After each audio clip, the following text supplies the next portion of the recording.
El Apocalipsis de San Juan. Capítulo 1.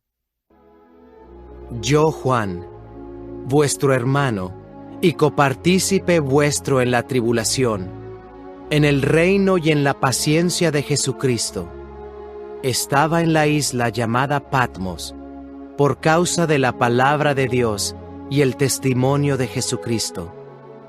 Yo estaba en el Espíritu en el día del Señor, y oí detrás de mí una gran voz como de trompeta que decía: Yo soy el Alfa y la Omega, el primero y el último. Escribe en un libro lo que ves y envíalo a las 7 iglesias que están en Asia: a Éfeso, Esmirna, Pérgamo, Tiatira, Sardis, Filadelfia y Laodicea. Y me volví para ver la voz que hablaba conmigo. Y vuelto, vi 7 candeleros de oro, y en medio de los 7 candeleros, a uno semejante al Hijo del Hombre, vestido de una ropa que llegaba hasta los pies, y ceñido por el pecho con un cinto de oro.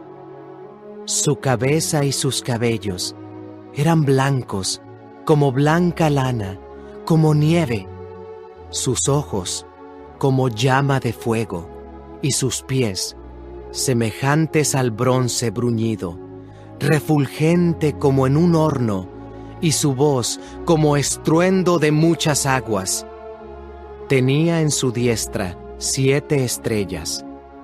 De su boca salía una espada aguda de 2 filos, y su rostro era como el sol cuando resplandece en su fuerza. Cuando le vi, caí como muerto a sus pies, y él puso su diestra sobre mí, diciéndome: No temas, yo soy el primero y el último, y el que vivo, y estuve muerto, mas he aquí que vivo por los siglos de los siglos. Amén. Y tengo las llaves de la muerte y del Hades. Escribe las cosas que has visto, y las que son, y las que han de ser después de estas. El misterio de las 7 estrellas que has visto en mi diestra, y de los 7 candeleros de oro. Las 7 estrellas son los ángeles de las 7 iglesias, y los 7 candeleros que has visto son las 7 iglesias. El apóstol Juan fue llamado por Jesús para ser uno de sus discípulos. Caminó con Jesús, escuchó sus enseñanzas, le vio hacer milagros. Cuando los falsos maestros comenzaron a decir que Jesús no era un hombre en realidad, Juan salió al frente con sus conocidas palabras con las que él inicia su primera epístola. Lo que existía desde el principio, lo que hemos oído, lo que hemos visto con nuestros ojos, lo que hemos contemplado y lo que han palpado nuestras manos acerca del verbo de vida, os proclamamos a vosotros. Juan además tuvo el privilegio de ver a Jesús cuando se transfiguró ante Pedro, Jacobo y él. Dice en Mateo 17, 6 días después, Jesús tomó consigo a Pedro, Jacobo y a Juan su hermano y los llevó aparte a un monte alto y se transfiguró delante de ellos y su rostro resplandeció como el sol y sus vestiduras se volvieron blancas como la luz. Cuando los discípulos oyeron esto, las palabras del Señor, cuando el Padre habló desde los cielos, cayeron sobre sus rostros y tuvieron gran temor. Entonces se les acercó Jesús y tocándolos dijo: levantaos, no temáis. De repente, el Jesús que comía y que dormía con ellos como uno de ellos, ahora estaba resplandeciente y lleno de gloria. El respeto que tenían hacia el Maestro de repente se había convertido en temor. Sin embargo, el Señor los consoló y el Señor los animó. Y Jesús volvió a lucir como siempre, tan humano que con solo verle nadie se enteraba de quién Él era en realidad. Tan humano que no mucho tiempo después, Él yacía muerto en una cruz. Después de su resurrección, su apariencia no era muy diferente. El Señor comió con los discípulos y habló con ellos como si nada hubiera acontecido en un sentido. Luego el Señor asciende a los cielos y los discípulos no lo vuelven a ver. Al menos no de la misma manera.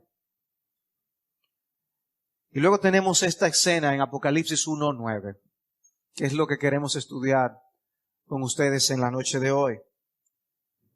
Y allí dice Juan: yo, Juan, vuestro hermano y compañero en la tribulación, en el reino y en la perseverancia en Jesús, me encontraba en la isla llamada Patmos a causa de la palabra de Dios y del testimonio de Jesús.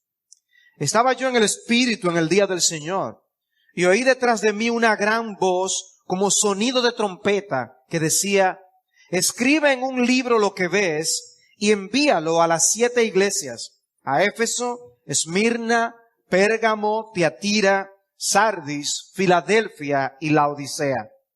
Y me volví para ver de quién era la voz que hablaba conmigo. Y al volverme vi 7 candeleros de oro. Y en medio de los candeleros vi a uno semejante al Hijo del Hombre, vestido con una túnica que le llegaba hasta los pies y ceñido por el pecho con un cinto de oro. Su cabeza y sus cabellos eran blancos como blanca lana, como nieve. Sus ojos eran como llama de fuego. Sus pies semejantes al bronce bruñido cuando se le ha hecho refulgir en el horno. Y su voz como el ruido de muchas aguas. En su mano derecha tenía 7 estrellas, y de su boca salía una aguda espada de 2 filos. Su rostro era como el sol cuando brilla con toda su fuerza.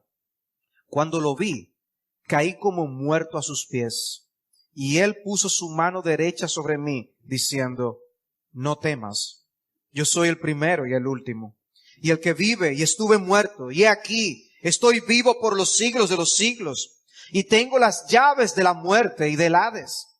Escribe pues las cosas que has visto y las que son y las que han de suceder después de estas. En cuanto al misterio de las 7 estrellas que viste en mi mano derecha y de los 7 candeleros de oro, las 7 estrellas son los ángeles de las 7 iglesias y los 7 candeleros son las 7 iglesias.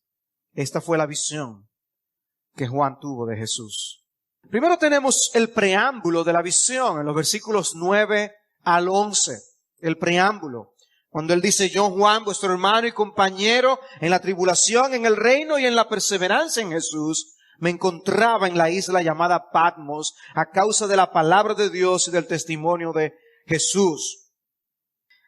Aquí comienza el contenido del libro propiamente dicho. Y lo primero que encontramos es una identificación del apóstol Juan con sus hermanos. Juan, en un sentido, viene a ser como una especie de pequeño mundo de lo que es la iglesia. Él viene a ser una representación.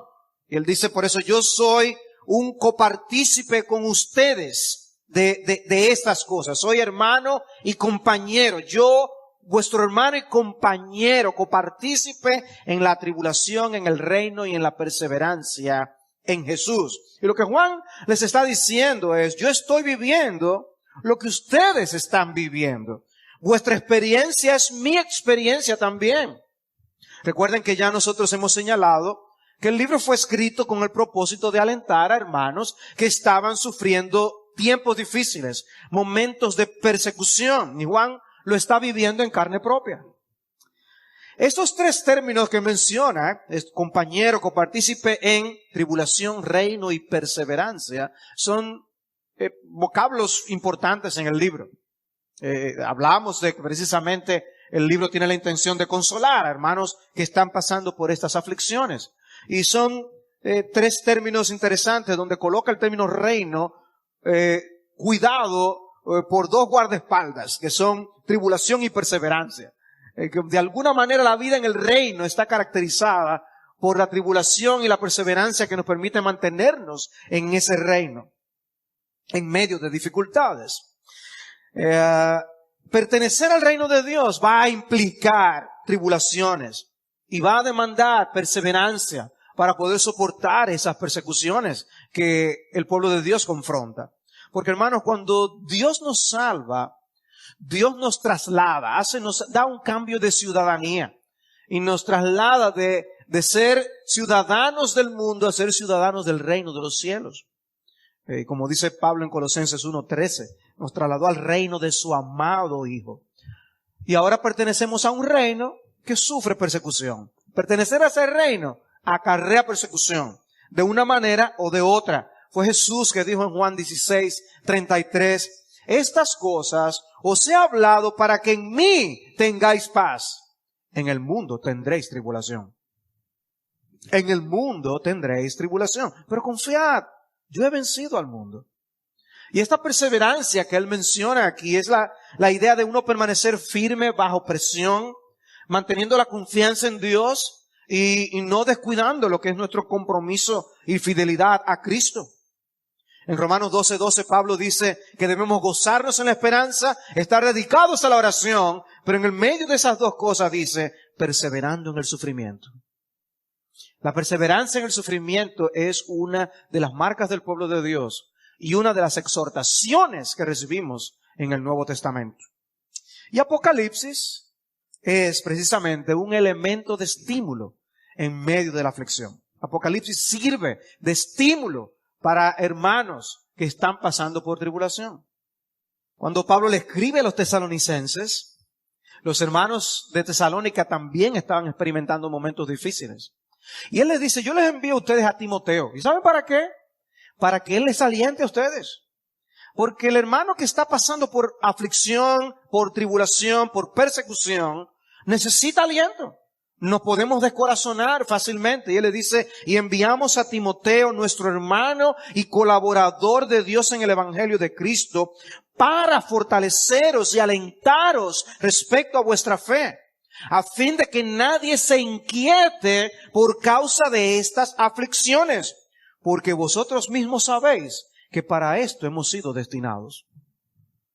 Pertenecer al reino de Cristo es pertenecer a un reino destinado a la aflicción, a la tribulación y al sufrimiento.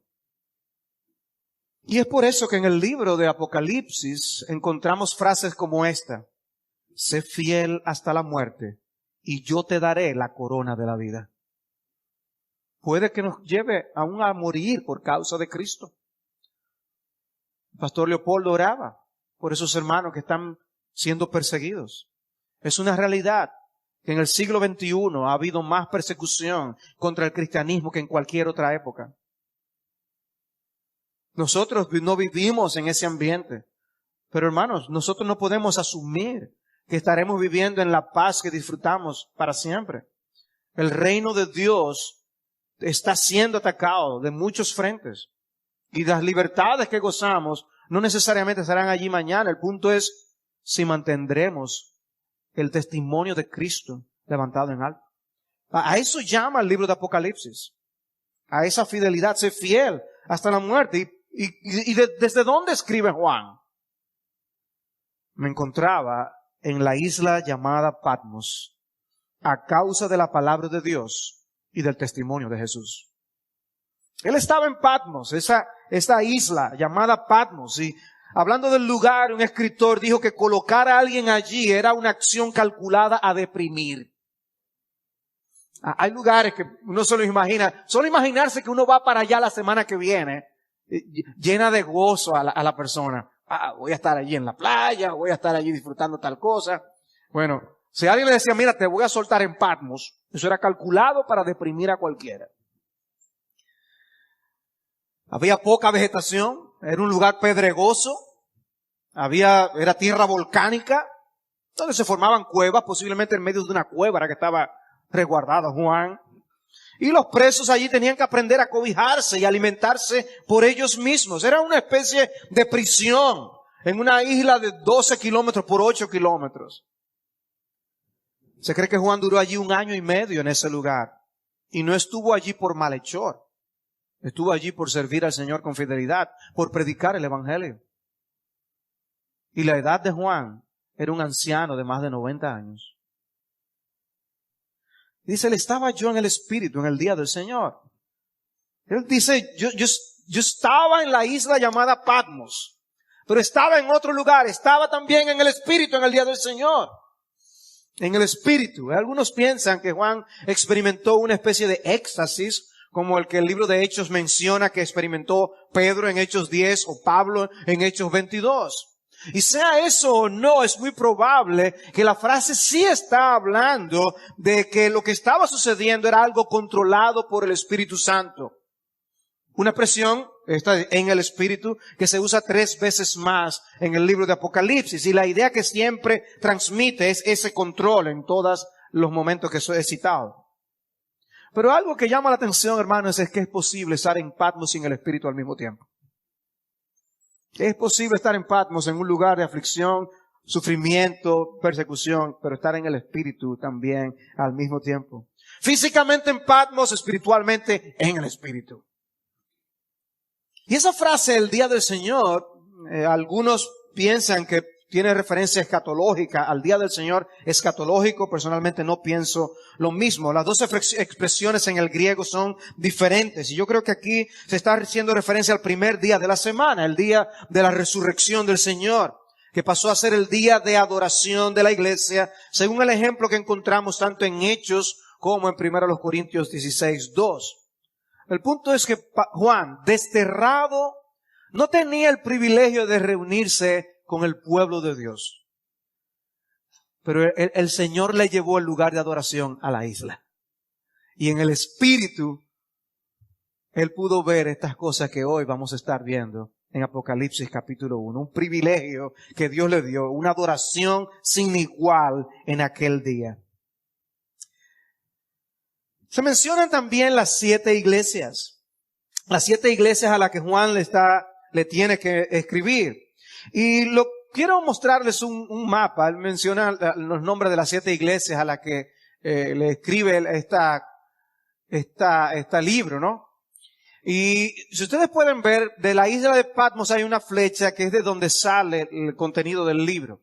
Y lo que trata de presentar ese mapa es que el orden en que son mencionadas las iglesias posiblemente menciona el orden en donde iba a circular este libro a través de las iglesias.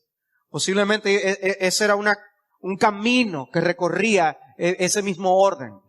Y eso era el recorrido que iba a ser el libro de Apocalipsis hasta llegar hasta la Odisea. Simplemente para darles esa perspectiva de aún del orden mismo en que se escribieron acerca de estas iglesias, que estudiaremos con más detalle en los capítulos 2 y 3. Pero las referencias a estas 7 iglesias, hermanos, nos dejan ver con claridad que el reino de Dios es mucho más grande que una iglesia local. El reino de Dios es mucho más grande que nuestra iglesia. He ahí esta área en Asia Menor en el siglo I, y Cristo está preocupado, interesado en lo que está ocurriendo en sus iglesias. Y nosotros tenemos que estar interesados en lo que pase con las iglesias de Cristo, no solo en este lugar. Por eso apreciamos que otros oren por nosotros y nosotros tenemos el compromiso de orar por otros hermanos y otras congregaciones también. Apocalipsis nos da una perspectiva que la iglesia necesita. Una perspectiva del reino de Dios que es más grande que una sola iglesia local. Y otra cosa de la que nos podemos apercibir en esta sección es que nuestras prioridades y las prioridades del Señor no necesariamente coinciden. Es evidente que en Apocalipsis la meta del Evangelio no es sacar al hombre de la pobreza, no es evitarle sufrimientos y hacer que todos estén felices, contentos con nosotros. No. ¿Para qué prioridad debemos vivir tú y yo? ¿Para qué prioridad estás viviendo? Porque es fácil citar Mateo 6:33 acerca de buscar primeramente el reino de Dios y su justicia. Y otra cosa es que nuestras rutinas diarias reflejen las prioridades del corazón de Dios. Y hermanos, cuidado si el salir de la pobreza y el evitar toda persecución es la meta que reflejan nuestras acciones.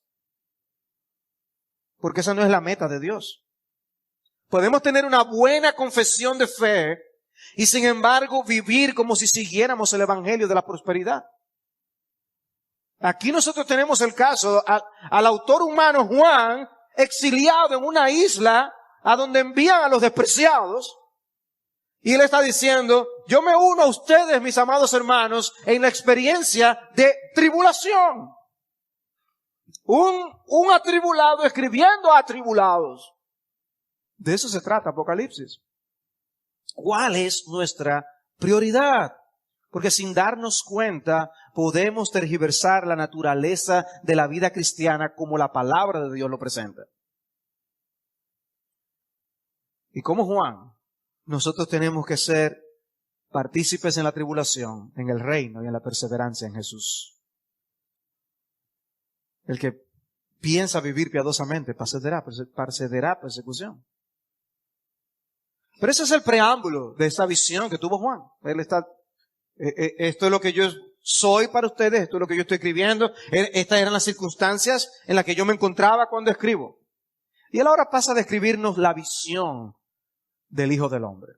La visión del Hijo del Hombre. Los versículos 12 al 16. Y me volví para ver de quién era la voz que hablaba conmigo. Y al volverme, vi 7 candeleros de oro. Y en medio de los candeleros vi a uno semejante al Hijo del Hombre, vestido con una túnica que le llegaba hasta los pies y ceñido por el pecho con un cinto de oro. Su cabeza y sus cabellos eran blancos como blanca lana, como nieve.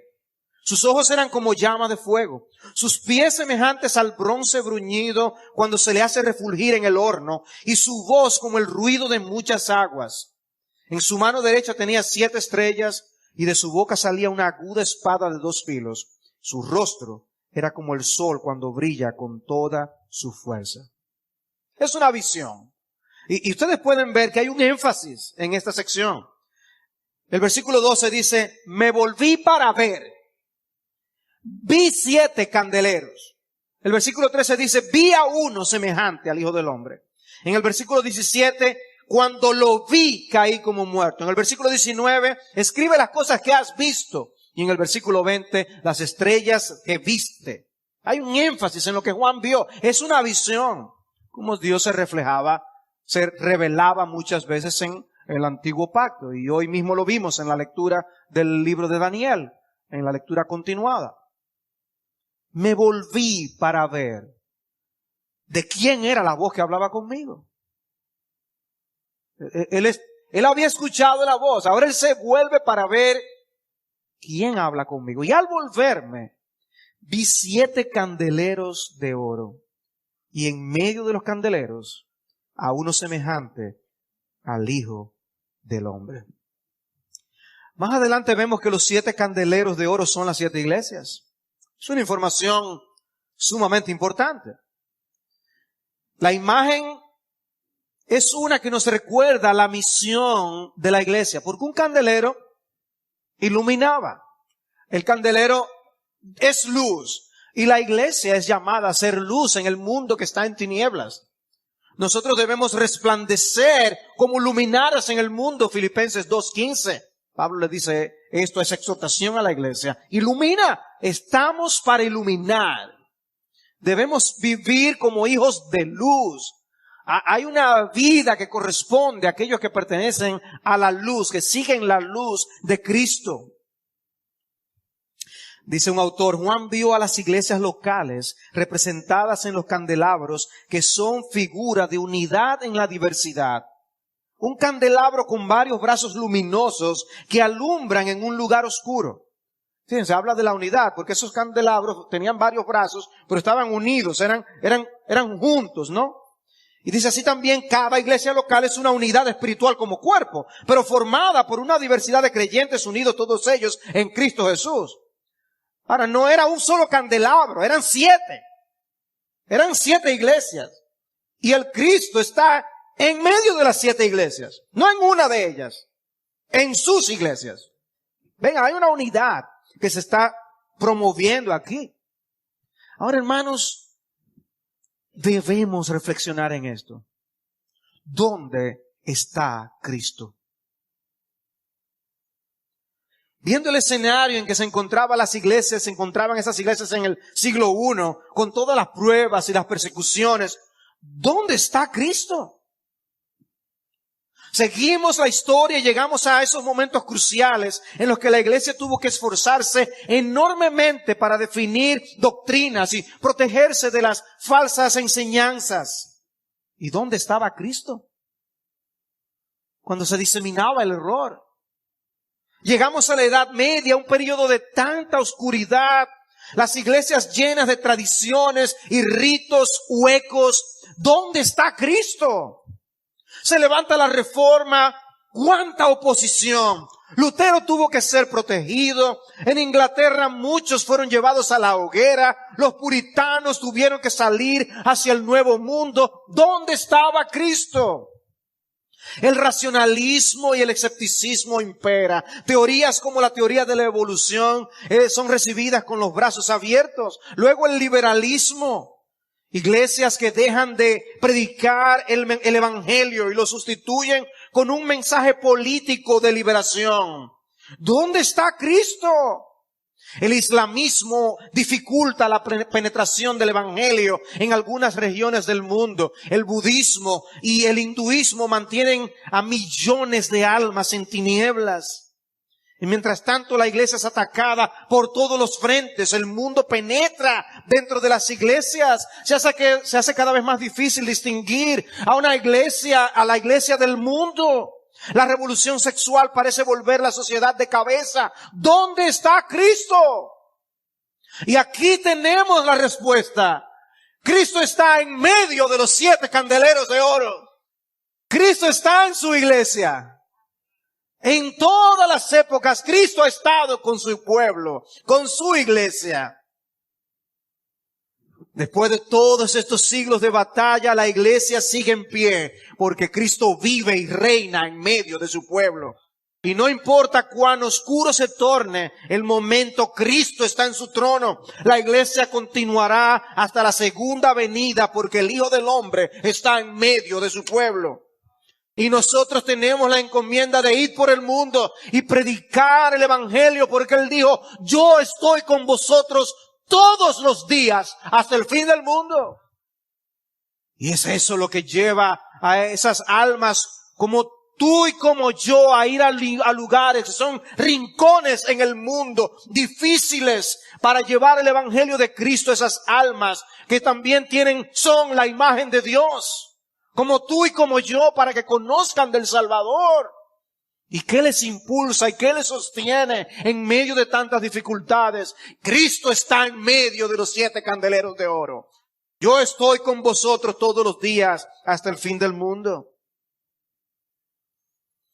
Y en esa visión, hermanos amados, que Juan vio, hay algo que los incrédulos no pueden ver. Que la iglesia está en el centro mismo de los planes de Dios para la historia. Para algunos la vista solo les da para lo tangible, lo material, lo que yo voy a hacer esta semana. Pero hay una realidad espiritual más real que lo que tú y yo podemos tocar.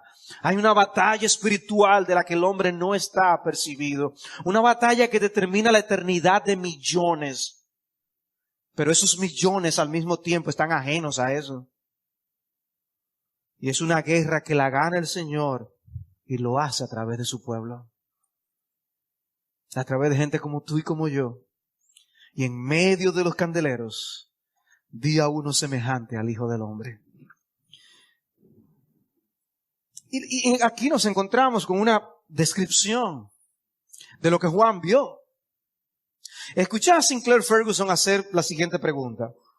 ¿Cuál de los 4 evangelios hace referencia a cómo lucía la apariencia física de Jesús? ¿Respuesta? Ninguno. Ninguno. El énfasis en los evangelios no era cómo Jesús lucía. Sin embargo, aquí en Apocalipsis encontramos una descripción del Hijo del Hombre que vio Juan. Dios sí nos quiso dejar esa descripción. No en los evangelios. No como Él era físicamente durante su vida terrenal. Esta sí Él quiso que nosotros supiéramos cómo era. Y llama la atención.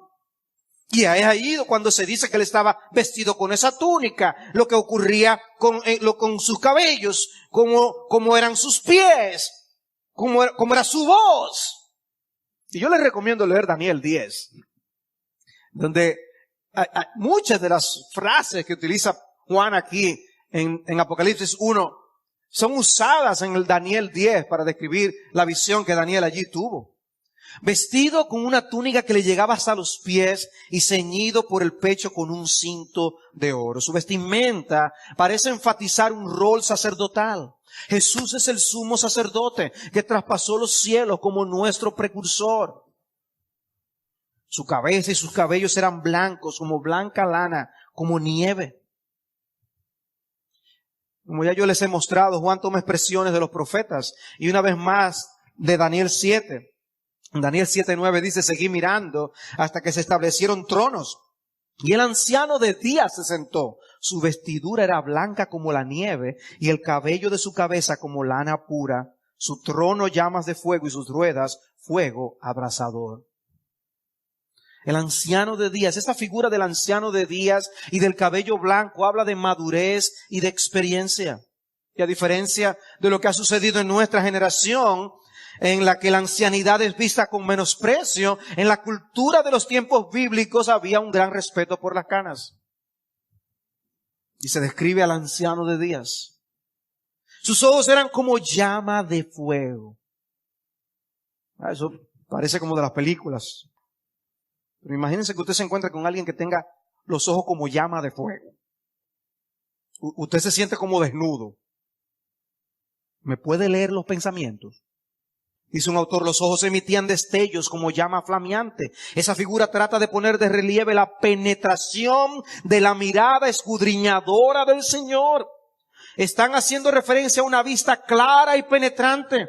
Es una mirada que no se conforma con las apariencias, como tenemos que hacer los hombres juzgando por lo que vemos, sino que penetra hasta el interior de las personas, descubriendo todo cuanto traten de ocultar y poniendo al descubierto no las acciones, sino las intenciones que las motivaron.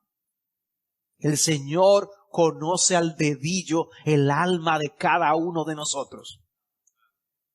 Conoce nuestros pensamientos, nuestras motivaciones. Nos conoce absolutamente. Y solamente podemos tener paz si sabemos que Cristo pagó por todos nuestros pecados y somos perdonados. Si ese no es tu caso, tienes muchas razones para temer. Muy buenas razones para temer. Ahora, una de las cosas que vamos a ver en los capítulos 2 y 3 es a este Jesús que Juan vio aquí, que en esta manifestación, dirigiéndose a sus iglesias. ¿Y qué le dice él a sus iglesias? Yo conozco tus obras.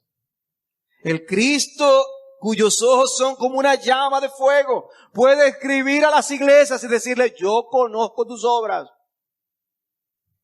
Yo sé cómo ustedes son. Yo sé lo que ustedes están haciendo bien y sé lo que están haciendo mal. Y una buena oración que nosotros como iglesia podemos hacer. Señor, ayúdanos a corregir lo que está mal.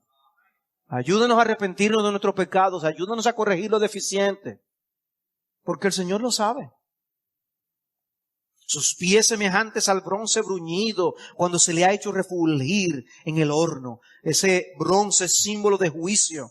Y el fuego es ira en las escrituras normalmente. La idea es, Él tiene los pies que puede aplastar a sus enemigos. ¿Quién puede ponerse a su lado? ¿Quién puede detener su mano? Nadie, ninguno puede impedir que Él haga justicia en la tierra. Y dice, y su voz como el ruido de muchas aguas. ¿Han estado a ustedes en lugares donde hay cataratas? ¿Donde hay mucho rugir de aguas? Algunos pueden haberlo oído en las cataratas del Niágara y otros cuando ha habido un ciclón aquí. Pero es un sonido ensordecedor, es algo que solamente se oye el agua. Bueno, dice que su voz es así. Es una voz que se hace sentir. La voz de Cristo es comparada a esa cantidad de sonido. La voz de Cristo es autoritativa. Cuando Jesús habla, hay que escucharlo. Y eso vale tanto para los suyos como para sus enemigos. Dice Apocalipsis 1:16, en su mano derecha tenía 7 estrellas y de su boca salía una aguda espada de 2 filos. Su rostro era como el sol cuando brilla con toda su fuerza. Observen, dice, en su mano derecha tenía 7 estrellas. Él no está en las estrellas están en su mano. Es como si le estuviera diciendo que esas estrellas están seguras en su mano. Y de su boca salía una aguda espada de 2 filos. Wow. En el capítulo 19 vamos a ver. Cuando el Señor viene ya como aquel jinete conquistador. Se describe en 19:15, de su boca sale una espada afilada para herir con ella a las naciones. El Cristo conquistador viene con su espada, porque suena muy bien nosotros hablar de la palabra como la espada, ¿no? Hebreos 4:12, que penetra, pero en este caso está hablando de juicio. Y es el énfasis de Apocalipsis capítulo 19. Esa espada es un emblema de que Él tiene autoridad para juzgar y ejecutar. Él no solo habla, Él ejecuta. Jesús vencerá a sus enemigos y lo hará con su palabra, porque las armas del Señor no son como las del mundo. Y en ese sentido aprendemos lo que Pablo nos dice en 2 Corintios 10, que las armas de nuestra contienda no son carnales, sino poderosas en Dios para la destrucción de fortalezas. Es por eso que la misión de la iglesia se mantiene siempre predicando el Evangelio. Predicando el Evangelio. Pero la palabra de Dios, que no es un deleite para el corazón aquí, se convertirá en el instrumento de condenación en el día del juicio. Tarde o temprano, la palabra de Dios será autoritativa en tu vida. Tarde o temprano. Tarde o temprano te someterás a Jesús. Y su rostro era como el sol cuando brilla con toda su fuerza.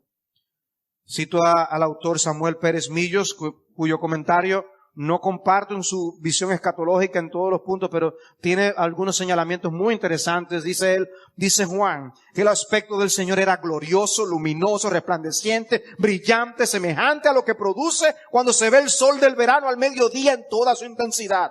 Todo el aspecto del Señor desprendía majestad y gloria. El resucitado, que es luz de luz, resplandecía glorioso, como corresponde a la admirable luz de Dios que alumbra a todo hombre.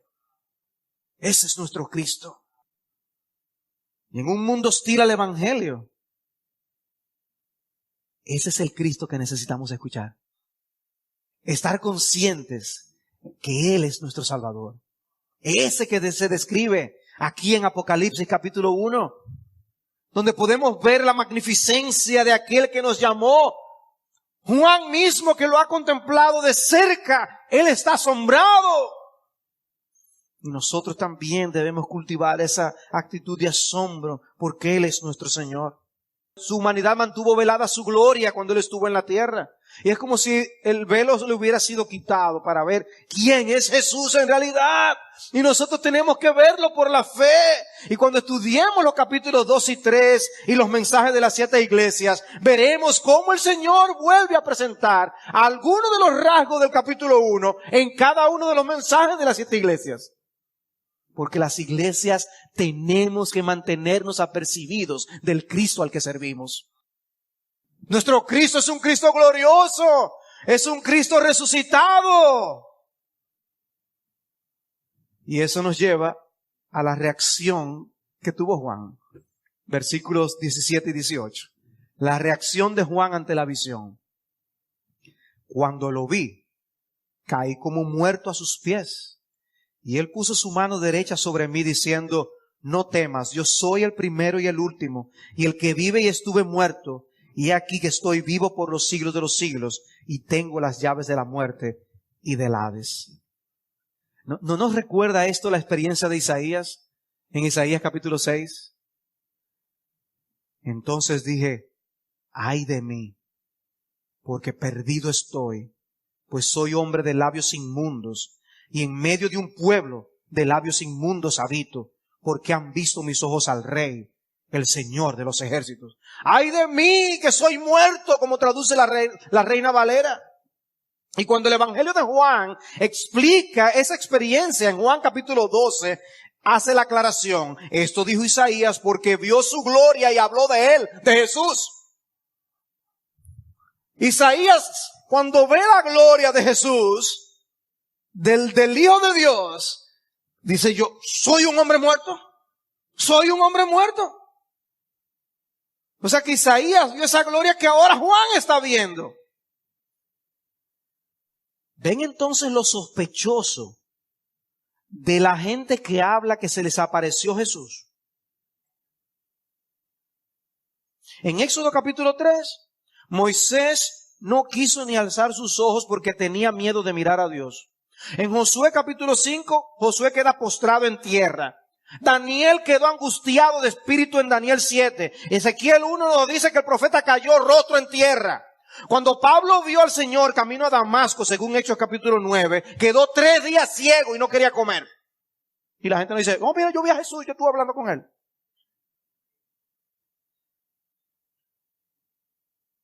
Dice en Hechos 9:17, el Señor Jesús, que se te apareció en el camino por donde venías, me ha enviado para que recobres la vista y seas lleno del Espíritu Santo. Cuando Dios envía a Ananías.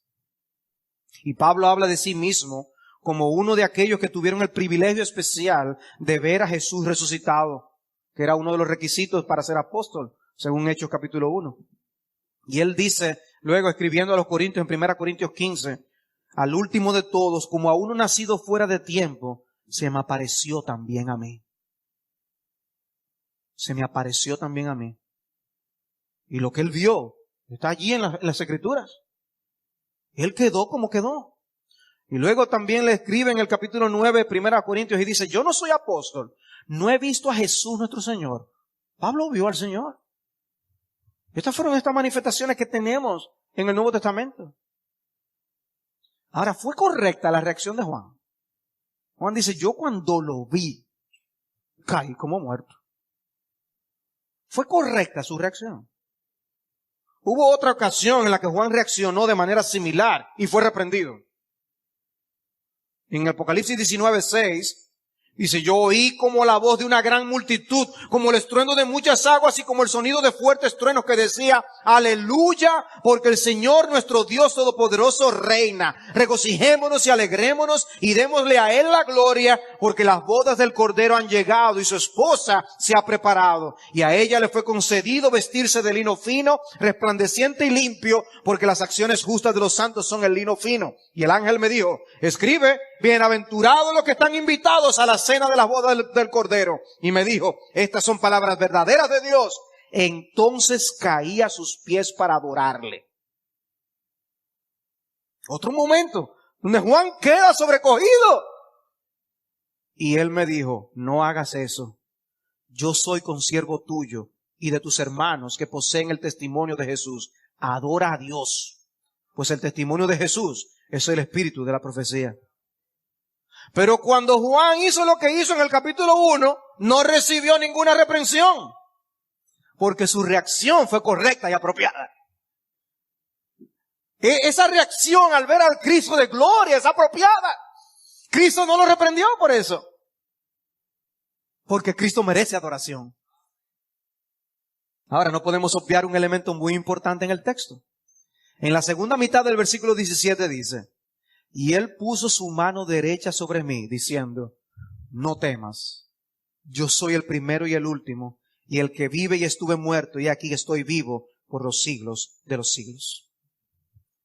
Como dice un autor, la mano que sostiene el universo, que fue crucificada, que sustenta a las 7 estrellas, descansó llena de amor sobre el inclinado discípulo. Le puso la mano Dios, no temas. Sintió el apoyo, oyó palabras de aliento. Un Dios majestuoso, lleno de compasión. Esa misma mano, dice el texto, guarda a las estrellas de la iglesia. ¿Quiénes son? En un instante las mencionaré. Pero le dice, no temas. ¿Y por qué le dijo que no temas? Porque Juan estaba lleno de miedo. En ese momento no le tenía miedo a ningún emperador humano. Domiciano era nada en ese sentido. Las amenazas humanas le tenían sin cuidado. El problema era lo vulnerable que se sentía ante la visión del Dios invencible, todopoderoso y majestuoso. Y este llamado a no temer va seguido con esa identificación como diciendo, soy yo. Como nos recuerda ese momento cuando ellos estaban en la barca, en turbación, en la tormenta, y Cristo viene caminando y le dicen, soy yo, no temáis. Soy yo, no se apuren. Y Él le dice, yo soy el primero y el último, y el que vive y estuve muerto, y he aquí que estoy vivo por los siglos de los siglos. Usa una expresión que en el Antiguo Testamento estaba reservada únicamente para Dios. Soy el primero y el último. Y además añade que Él fue quien murió y resucitó. Para Juan ahora es claro que Él está frente al Señor Jesucristo. Y le dice, yo tengo las llaves de la muerte y del Hades. El mismo Cristo que se identificó a sí mismo como manso y humilde en su primera venida es el que es presentado como aquel que juzgará al mundo con justicia. ¿Dónde más se habla de la muerte y del Hades en Apocalipsis? En el capítulo 20. Y vi un gran trono blanco y al que estaba sentado en él, de cuya presencia huyeron la tierra y el cielo. Y no se halló lugar para ellos. Y vi a los muertos grandes y pequeños de pie delante del trono. Y los libros fueron abiertos, y otro libro fue abierto, que es el libro de la vida. Y los muertos fueron juzgados por lo que estaba escrito en los libros, según sus obras. Y el mar entregó los muertos que estaban en él, y la muerte y el Hades entregaron a los muertos que estaban en ellos. Y fueron juzgados cada uno según sus obras. Y la muerte y el Hades fueron arrojados al lago de fuego. Esta es la muerte segunda, el lago de fuego. Y el que no se encontraba inscrito en el libro de la vida fue arrojado al lago de fuego. Y Cristo es presentado aquí como el que tiene las llaves de la muerte y del Hades. Es como cuando uno está en un lugar que lo han encerrado y uno no tiene la llave para salir. ¿Hay alguien que me pueda abrir para salir? Un lugar al que yo quiero entrar y no aparece la llave. Jesús dice, yo tengo la llave. Yo tengo la llave. Y cuando muramos, Él tiene la llave para sacarnos de la muerte. Yo tengo la llave. Él determina. Isaías 22:22 dice, cuando Él abra, nadie cerrará. Cuando Él cierre, nadie abrirá. Hablando del Mesías. ¡Wow! Que Dios nos conceda que nuestro sentido de admiración y reverencia a su nombre concuerde con la descripción que la Escritura nos da aquí. Hay una escena que a mí me encanta de la película Risen, Resucitado. Y es cuando Bartolomé es interrogado por el soldado. Ese soldado estuvo presente cuando vio a Cristo muerto en la cruz. Y él tenía que encontrar luego el cuerpo de Jesús. Esa era la encomienda que él tenía. Tienes que encontrar el cuerpo de Jesús. Tenemos que demostrar que era un farsante. El punto es que en una de esas, él encuentra, irrumpe donde están los discípulos y está allí Bartolomé. Y empieza a interrogar a Bartolomé. En un momento él le dice, ¿tú viste al crucificado? Y Bartolomé baja la cabeza. Porque él sabía que él había huido. Ah, estabas corriendo, ¿verdad? Y le enseñó los clavos. Uno de estos clavos es con lo que yo te voy a crucificar si tú no me dices dónde es que están los demás discípulos. Y empezó a describir lo que implicaba la crucifixión. Le dijo, ya basta, no más. Pues dime dónde están los discípulos. Y él se levanta, se acerca donde el soldado, se le acerca al oído. Y una sonrisa sale en su rostro. Le dice, están por todas partes. Y sale. Va, porque le dijo, si tú me dices dónde están, te prometo salir que tú te dejaste libre. Y dice, ¿me das tu palabra? Sí, te doy mi palabra. Y después fue, entonces le dijo, están por todas partes. Te crucifico. Hizo así. Crucifícame. Ha visto al Cristo resucitado. Él había visto a Cristo resucitado. ¿Qué me pueden hacer a mí? Mi maestro, mi Señor, me levanta de la tumba como Él se levantó glorioso. Y cobró ánimo para hacer lo que tenía que hacer. Y así los discípulos. Yo vi a Jesús resucitado. Díganle a Juan ahora que iban a venir cosas terribles. Juan está alentado al ver al Cristo de gloria. Oh, cuánto necesitamos ver a Cristo con esa majestad por medio de la fe. Para ver si nos enfocamos más, para ver si usamos mejor nuestra vida en este mundo. ¿Acaso yo he oído a algunos criticar a personas porque se dedican a las misiones?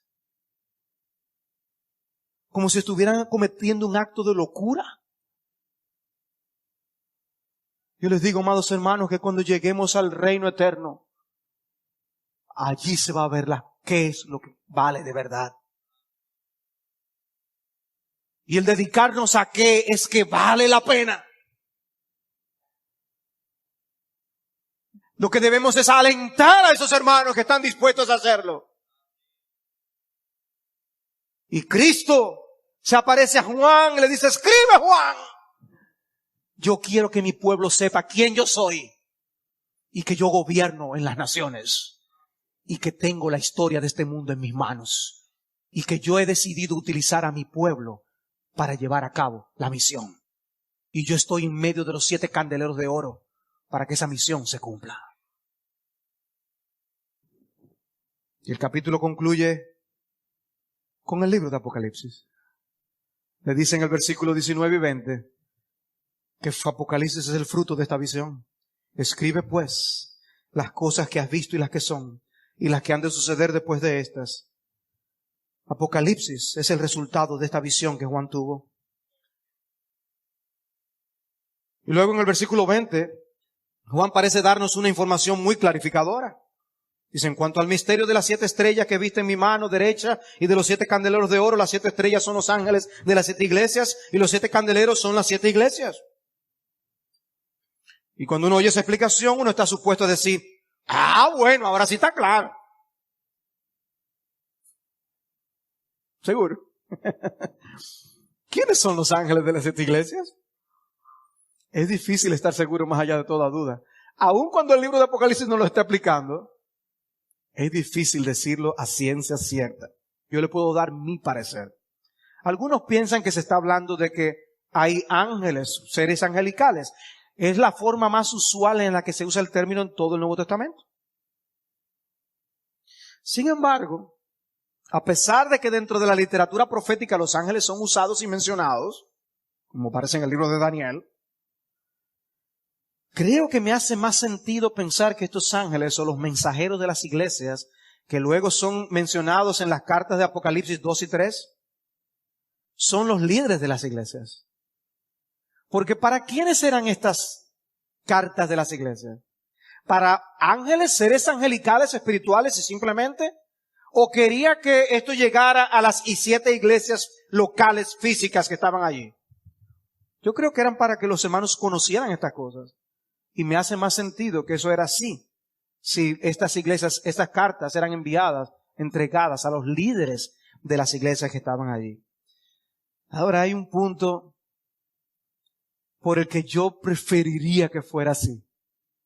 Vuelvo y les recalco, yo no puedo afirmarlo a ciencia cierta que estos mini ángeles son los pastores. Pero una cosa sí es segura. Dice aquí que esas estrellas están en las manos del Señor. Y cuando nosotros estamos en las manos del Señor, como Juan dijo en Juan 10, estamos seguros. Yo a mis amados pastores, compañeros del ministerio, aquí presentes y que lo escuchen por por la internet o por grabación, estamos seguros en las manos de Jesús. Jesús no solamente está en medio de sus iglesias, Jesús toma a sus siervos y los protege. No es por nosotros, es por Jesús que hacemos lo que hacemos y haremos lo que podremos hacer. Y a Él, y solamente a Él, sea la gloria. Jesucristo es digno de ser creído, adorado, obedecido y confiado. ¿En qué te ayudará esta semana meditar en la descripción que este pasaje te da de Cristo? ¿Qué diferencia hará en tu vida ver en este pasaje la importancia que tiene la iglesia en el desarrollo del plan redentor de Dios y la seguridad que tenemos de su protección? Va a ser una diferencia esta semana. El Señor nos conceda que estudiar el libro de Apocalipsis sea más que un ejercicio que hacemos aquí mientras escuchamos, sino que es algo que lo ponemos en práctica para vivir esta semana para la gloria de Dios.